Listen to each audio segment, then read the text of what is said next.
Tyre લાય tyre લાય. હવે તું આ કાણું પડી જાય તો તું શું કર? પંચર પંચર કે ને આનું પંચર થઈને બધું ભડાકા ફૂટી ગયા સીધો ઉપર વી ગયો. પણ એમાં હું શું કરું? આ જો રોવે તો એમાં હું શું કરું? અમે તમારી આશા આવ્યા છીએ. જો તમે આનું કઈ નહીં કરો ને તો અમે એને અહીંયા મૂકીને બસમાં દેહમાં વયા જાઉં. ભાઈ લાસ્ટ ને મૂકો ને હાલો. અરે પણ એક મિનિટ આને મૂકીને મારે પછી શું કરવાનું? અરે તું મામા કેરમાં આનું 12મું કરવાનું છે. કઈક લાય તો આગળ વધે આની આ બધી વિધિ આની. હું તમને સિમ્પલ ભાષામાં સમજાવું.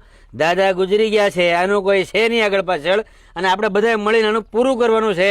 તમારા ભાગનું જે થતું હોય તમે આપી જો, એટલે આનું કામ પૂરું કરીએ. આ લાશ તમારી દુકાને આવી છે વાલા. એમ નામ લાશ કોઈની ઘરે નો જાય. આ લાશ જોતું. અરે પણ એટલે શું આવે મારા ભાગમાં?